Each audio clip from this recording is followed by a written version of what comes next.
Good evening, everyone. Thank you for attending tonight's first public budget hearing to provide input on the superintendent's recommended FY 2022 operating and capital budgets. This evening is designed so that the board can obtain public input on the budget as opposed to a back and forth discussion. Board members will take what they hear tonight and formulate their thoughts and questions about the budget. Those questions will be posed to the superintendent and his staff at a budget workshop scheduled for Tuesday, January 19th. The workshop is open for the public to view, but no testimony will be taken. Before we begin, the board attorney has asked that I read the following statement. The Maryland Open Meetings Act, a state law, requires public meetings to be open to the public and to be held in places reasonably accessible to individuals who would like to attend these meetings. The virtual format of this meeting of the Board of Education is due to the COVID-19 emergency and is necessary in light of the serious health risks associated with public gatherings, as well as the governor's and the county executives' various executive orders limiting public gatherings. While a virtual meeting of this type was not envisioned by the Open Meetings Act, steps have been taken to ensure that this virtual meeting includes alternate accessibility features that the Open Meetings Act Compliance Board and the courts have reviewed and approved, broadcasting the meeting with video and audio on cable TV and on the web, and allowing written public comments to agenda items be filed with the board office and considered by the board. The board attorney has opined that the public access provided by this technology makes this virtual meeting reasonably accessible to the public and provides appropriate opportunity to observe the conduct of the board's public business consistent with prevailing best practices during this emergency situation, and therefore complies with the Open Meetings Act. This public hearing is being broadcast live on AACPS TV, which can be found on Channel 96 on Comcast and Broadstripe, and Channel 36 on Verizon. High definition broadcast can be seen on Channel 996 on Comcast, Channel 496 on Broadstripe, and Channel 1961 on Verizon. This meeting can also be viewed live on AACPS's YouTube channel, www.aacps.org/YouTube. I will call speakers in the order that they have signed up. If a speaker is unavailable at the time I announce their name, I will move them to the bottom of the list and call them at the end of the hearing. Each speaker is allotted 2 minutes, and Ms. Howell will announce when your time has expired. If you are unable to deliver your full 2 minutes to the board, you may email your comments to the board office at boardoffice@aacps.org. Speakers who speak tonight may not speak at the board's second budget hearing on Thursday. And with that, we will begin with our first speaker, Russell Leon. Good evening, President Ellis, Vice President Schalheim, Dr. Arlotto, and members of the board. I'm Russell Leone, an AACPS elementary school teacher who has been working in the county since 1998, and I currently serve as president of TAC. The heartbreak of this year for both students and educators will be long to heal.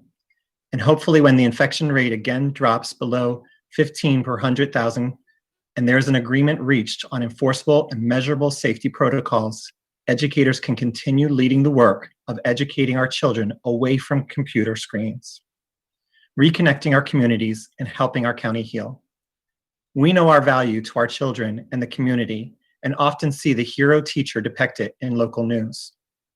And when AACPS asked teachers to extend their professional development, we dedicated summer hours and beyond that to the task. When AACPS asked us to create inviting virtual classrooms, we set up our living rooms, our basements, and kitchens into remote classrooms. And when AACPS asked us to make sure our students were connected, we made phone calls and emails to families to get our students ready. And every day in our virtual space, we do what we have always done, provide as rich a learning environment as possible for our students.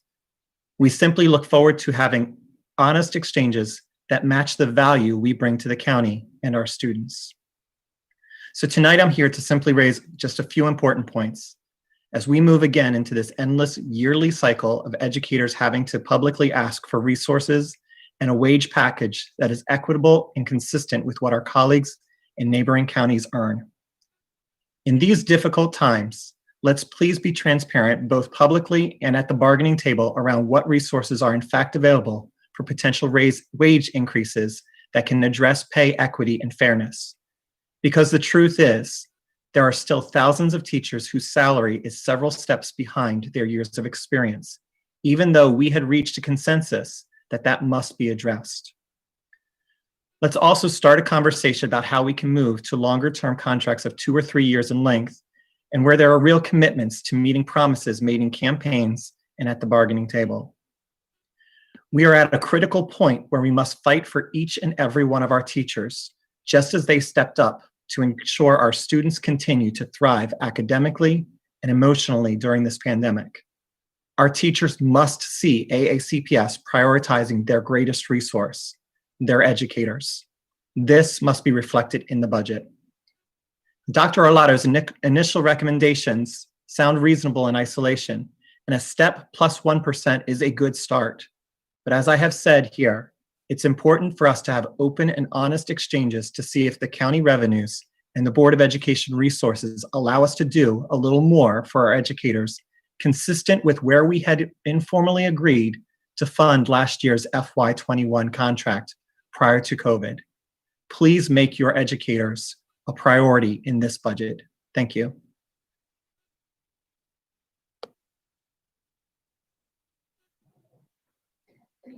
Thank you. And next, Edie Pickett. Thank you. Good evening. Again, I'm Edie Pickett, and I am currently president of AEL, which represents all of Unit 2 employees currently an assistant principal of the county. With respect to the superintendent's proposed budget, AEL can and will support a budget that provides for increased spending that enhances the education of our students, provided it embraces and recognizes the value of employees. Any proposed budget's total requested amount should not be the focal point. The allocation of the request and the equitable distribution of those funds are of equal, if not more important.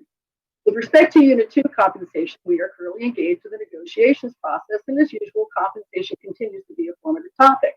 As a result, AEL is unable to specifically address the unit receiving salary increases. Those discussions will continue at the negotiating table. What is important to note is that the allocation of pay between the different employee units contemplates and produces a pay differential. Over the last several years, the last 3 more specifically, a continued erosion in that differential for Unit 2 employees as it relates to Unit 5 and Unit 6 need to be assessed. Unit 2 consists of 342 employees, predominantly school-based, with a few positions at the board. Between the 2018 and 19 school year up through this current year, 2021, Unit 2 overall received approximately a 6% salary increase. On the other hand, Unit 5, consisting of 440 employees overall, has received approximately between 10 and 14% increases in salary, with 49 of those employees receiving a 20% or greater increase in salary, resulting in some instances of job title reclassification or the creation of a new position. This equates to those individuals potentially receiving anywhere between $7,000 and $10,000 or greater in pay increases. Unit 6, which consists of 55 employees overall in the same time period, has received anywhere between 15 and 18%, with approximately 6 of those members receiving between 18 and 20% increase in salary, resulting in similar greater pay increases. I urge you to look at this category and to compare it to the percentage of actual pay increase paid to all other represented employees.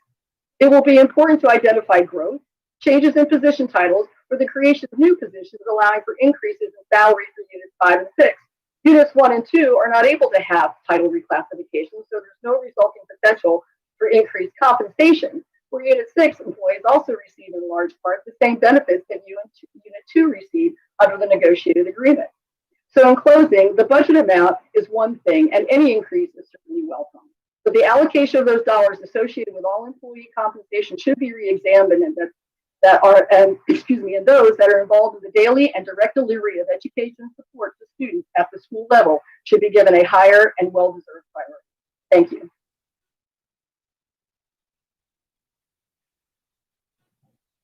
Thank you. And next, Councilwoman Lisa Radvian.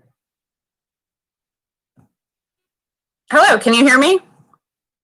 Yes. Okay, great, thank you. Good evening, President Ellis, Vice President Schalheim, Dr. Arlotto, and members of the board. I'm Lisa Radvian. I represent District 6 on the Anne Arundel County Council. Just to be clear, I also teach part-time for Anne Arundel County Public Schools, but I will be advocating on behalf of my constituents and specific needs that have arisen from discussions around the community. I'll start with the two easy ones, or the two straightforward ones first. The first is an item on the maintenance backlog reduction part of your budget. And this is, I'm advocating for boiler replacement at Studio 39 in Annapolis. This may seem like a small thing. How did this come to my attention? But apparently the boiler at Studio 39, when it starts up, it belches a dark, oily, toxic smelling plume, according to the neighbors. And it's followed by hours of lingering smell and a sheen of dark oil. This has been going on for several years, and it's time to replace that. So I hope that you can find room in the budget to take care of this, really health issue that affects probably students within the building as well as the surrounding neighborhoods. The second item that I'm asking you to advocate for or to include in the budget is sidewalk funding near Rolling Knolls Elementary School. Magnet students who are dropped off to, transfer from one bus to another on the way to their magnet programs are dropped off, especially in the winter hours. They're dropped off in the dark, and they have to walk, probably less than a quarter of a mile, but it's a completely unlit street with no sidewalk. All of the neighbors along this stretch of road in front of Rolling Knolls are amenable to a sidewalk, and it just needs to be funded. So I'm hoping that AACPS can include that piece of sidewalk for the safety of our students attending the magnet programs and that have that particular bus transfer, as well as other folks that use the sidewalks in that area as well. Finally, I request that you fully fund the Community Ambassador program for the community ambassadors that serve in all parts of Anne Arundel County Public Schools. But in particular, there are a number of community ambassadors in District 6. Because District 6 has the largest number of public housing communities, we have a very large number of students in poverty, large number of students, of farm students, students that face food insecurity, inadequate nutrition, reduced access to health and dental care, and unsafe neighborhoods. Children from poverty are more likely to experience ACEs, or adverse childhood experiences, more likely than other children. And I think we can only, even though we don't have concrete data on what has, happened over the past 9 or 10 months, I'm sure you can imagine that the impact has been most severe on our children that were already facing the greatest challenges and the greatest needs. The community time has expired. Oh, I'm sorry. I didn't. Well, I'll just finish and say, please do whatever you can to make sure that these children are not left behind. They've suffered greatly, and the community ambassadors provide them enormous support. So I ask that you include them and fully fund them in the budget. Thank you. Thank you, Councilwoman. Next, we have Greg Nagurka. Madam President, that speaker is not signed in. Okay. Magdalena Guzman, Also not signed in. Tamara Thompson. Hi, good evening. Happy New Year. My name is Tamara Toomson, and I am the Secretary Treasurer of TAC. Excuse me, I'm trying to get, okay. So, sorry about that. I can't see. I'm the Secretary Treasurer of TAC. I've been a teacher since 1990. In 2004, I moved here and started teaching in Anne Arundel County Public Schools at Annapolis High School. Currently, I'm in my 4th year as a behavior intervention specialist at North Glen Elementary. I love working with our young generations, being a witness to their growth and potential. However, it is often challenging to stay positive, to stay positive and encouraging for our students when our employer persists in maintaining a level of distance and pushback to those of us directly working with the students of our schools. In the time of a global pandemic that has worsened in this new year, our county case rate and new cases have hit all-time highs. We have an approaching date to return to school during a time of a surge upon a surge, according to the expert scientists. We are oftentimes an afterthought in the process of decision-making, an afterthought when it comes to the safety and concerns of employees, an afterthought when it comes to financial resources. When you compare us to nearby school systems, we are lagging in so many areas, but we are a system that has the hashtags of all means all and AACPS awesome. If all means all, why are more than half of the educators deficient in their pay? Why hasn't tuition reimbursement increased at all in the 17 years I've lived here? Why? It is extremely challenging and disheartening to continue to be there for our students when we are dismissed and shoved to the side, almost as a child being incessantly bullied by peers. Because we're teachers, because we figure things out, because we make it work, is that a good representation of awesome? Our FY22 contract bargaining will commence soon, and it would really help your county educators' morale and overall our students that we educate if we were finally treated respectfully by having inclusive conversations that would show that we are valued as professionals, that our concerns are being listened to and taken seriously, not dismissed. That's what you want us to do with our students, and that's what we want reciprocated. Now that would be awesome. Thank you.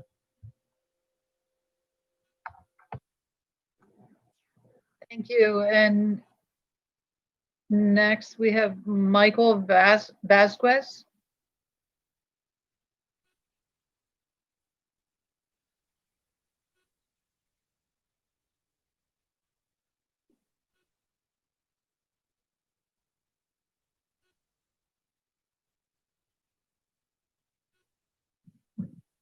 Hello, I'm sorry. Is it my turn to speak? I was knocked off for a second there. Members of the Board of Education and Dr. Alada and staff, thank you for giving the public the opportunity to discuss the financial year 2022 budget. My name is Michael Vasquez. I'm the parent of a pre-K child and a second grade student in District 3, the Chesapeake Cluster in Pasadena, Maryland. I'm also a teacher for students who have special educational needs. In the short time my children have attended the school, I've been involved with the PTA at their school and with understanding educational facilitation at other local county schools. I would like to ask the board and Superintendent Arlotto and his staff to consider the educational needs of all our students at the emergent level. My understanding that not all schools offer pre-K or early childhood instruction, ECI services, and also that students and families who wish to participate must apply and enter a lottery system to receive services which may or may not be available at their boundary or home school. This process is inequitable and unfair to many students who need or require this educational support.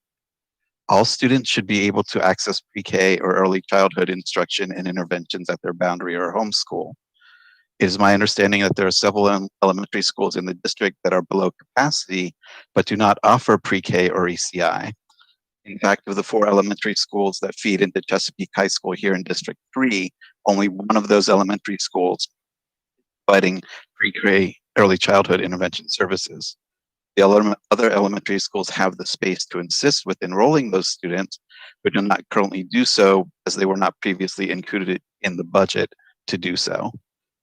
This limited educational support opportunity negatively impacts all AACPS students, but predominantly our low income and Black and Brown students here in District 3 and throughout the county. Therefore, in my opinion, it is imperative that the Board of Education focuses budget on implementing the appropriate number of teachers and educational space for pre-K ECI in all elementary schools for the financial year 2022 budget.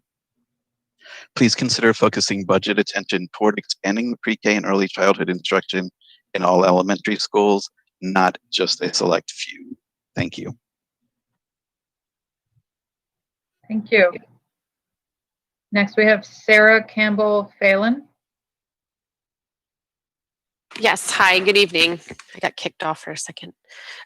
So good evening. My name is Sarah Campbell and I'm a parent to 3 boys, 2 of which age 6 and 8 in 1st and 3rd grades respectively are enrolled in the county school system.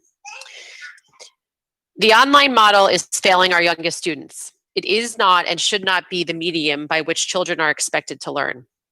Children who cannot read, children who have attention deficit or other learning disabilities are not learning, they are struggling. The lack of peer-to-peer interaction is impacting them drastically. There is something to be said for osmosis, for being in the classroom that cannot be achieved through a screen. If we've convinced ourselves that the remote learning is the only option we have right now, then we are failing. I have spent my entire career working in public policy, in science and technology for the federal government. I work side by side with leading epidemiologists, including ones who have supported Operation Warp Speed. I acknowledge the science and the realities of COVID. I also acknowledge that information is key, and the truths and facts surrounding this virus have evolved since March. Unfortunately, it feels as if in this county, our public policy is refusing to acknowledge that evolution and is refusing to pivot on original positions. Positions that I believe are proving to be far more harmful to the health and well-being of our children than COVID ever was or could be. We know that to be the truth right now. Why are we not adapting? My husband and I both work outside of our home. Staying home full-time remotely has never been an option. This is the case for countless other parents in Anne Arundel County. In order to allow our children to have basic access to online education, we must now pay unlicensed childcare providers to watch them while they sit, maybe, if we're lucky, 10% of the time in front of a computer, just so we can keep our jobs. Our children are sad, they are depressed, and they are not learning despite our best efforts to help them through the time. As I'm sure the board knows, private schools in this county are thriving. Enrollment rates are at an all-time high. We tried this fall to get into 3 local private schools and we were put on a wait list. I have 2 applications in for next fall. As someone who went to public school her entire life, as well as my husband, it absolutely kills me that I know I cannot rely on our public schools to open and to provide my children with access to education. Do I have the means? Time has expired. In closing, I would like to say I think that the inequality gap in this county is becoming even more severe between the haves and the have-nots. And I would implore you, as you consider coming up on a new model, to look at models in other states like New York, New Jersey, Florida, and elsewhere, to come up with something creative to get children back in the classroom as soon as possible. Thank you very much for your time. Thank you. And I want to remind everyone here that tonight's topic is the school budget. This is a budget hearing. There could be budget implications for getting our schools open, but for any further speakers, I do want to remind everyone that tonight is specifically about our budget. But I also encourage everyone to reach out to the board through email with your concerns. We are listening. Thank you. And next we have Kirsten Chapman. Hi. Sorry, I guess my camera's not going to come on, so that's okay. Thank you so much for giving me time to speak tonight. My name's Kirsten Chapman, and I am representing concerned community members in the Germantown Homewood neighborhood in Annapolis. Actually following up a bit on what Councilwoman Lisa Rodvian had mentioned. Our neighborhood surrounds 3 schools, Studio 39, Germantown Elementary, and the Phoenix Center. We have been very supportive of and patient with the years of construction and upgrades that were performed at all 3 schools. Our schools are the heart of our community, and many teachers live in our neighborhood. However, when the old Phoenix Center was upgraded into Studio 39 around 10 years ago, sadly, the school system did not upgrade the heating system. I've lived in the neighborhood since 2003, but it was not until 2012 when I moved to Locust Avenue, which borders Studio 39 on the east, that I realized that there are major air quality issues for myself and my neighbors due to the Studio 39 boiler system. I began documentation in 2013, which was my first fall in my new house. I reached out then to the school system regarding these concerns. Since then, we have not gone a year without issues of a toxic and pungent oil burning scent, often in conjunction with black oily smoke coming out of the chimney on the building. The residue and scent locations vary depending on the weather and the wind. It seems to reach about 3 blocks away. It's so bad that we have some neighbors who have stated that they need to move from the neighborhood because the toxic smell is so offending. I don't open my windows because I fear having the toxic air in my home. It's not every day, but it is most days when the boiler is put to use. I have spent years requesting a follow-up from the school system, and they are responsive, and they do send a company out for maintenance. But there comes a point, nonetheless, when the Band-Aids no longer work, and they will cost more than the major surgery, which is what has been required all along. The invisible costs are also laid onto this neighborhood. I firmly believe our citizens should not fear that the air they breathe is unhealthy and unsafe, and I hope you agree. I have also reached out to the Maryland Department of the Environment and our political representatives for support, but it's your decision that counts. According to the information that we've received from the school system, the boiler is up for replacement in the upcoming fiscal year 2022, 2000, you know what I mean, budget.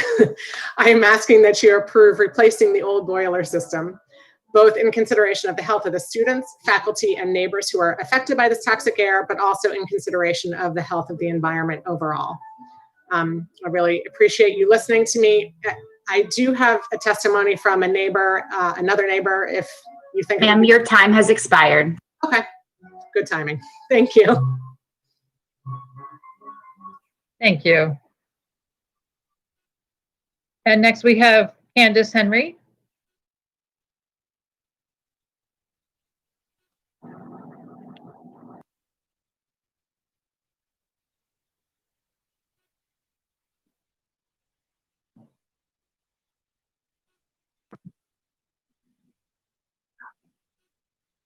Hello? Yes, we can. Great. Okay. My name is Candace Henry. Good evening, everyone. I'm advocating for a pay increase for teachers with consideration of the recent change to teacher and student schedules. I also want to mention that I am a kindergarten teacher at North Glen Elementary, a Title I school. It is a fact that Anne Arundel County previously asked for volunteers to cover the 2 hours time period in the middle of the school day. Now, I am not sure of the reasoning behind asking for volunteers, but to me, a kindergarten teacher and a parent, it screams there is no room in budget to hire anyone to cover this time period. Now, here we are, teachers, faced with a new schedule, including an hour a day more of virtual learning, thus cutting planning time and students the opportunity to detox from the harmful effects of staring at a computer. You cannot tell me, the teacher, that this recommendation to schedule change is solely based upon the need for more reading and math, and you most certainly cannot tell me it was based upon the discussion with teachers. I have received zero opportunity to discuss my experience, good or bad or indifferent. Why is this? Now, all of a sudden, without any input from me, a Title I kindergarten teacher, there's the need for more. There is a need for more when kids are in a brick building. Do more than two. Lastly, this is a decision based solely on money and the exploitation of teachers and now children too. Compensate me with an equitable pay that reflects my education, experience, and work ethic. Thank you. Thank you. Do we have Greg Nagurka with us? Madam President, neither speaker that you have already called is signed in at this time. Okay, well, that concludes our list of speakers for this evening. The Board of Education will be meeting for its public meeting tomorrow evening, I believe 6 p.m. Sorry, I don't have my calendar in front of me. And then our second budget hearing will be at the same time on Thursday evening of this week. Thank you so much, everyone, for participating. Have a great night. Thank you for the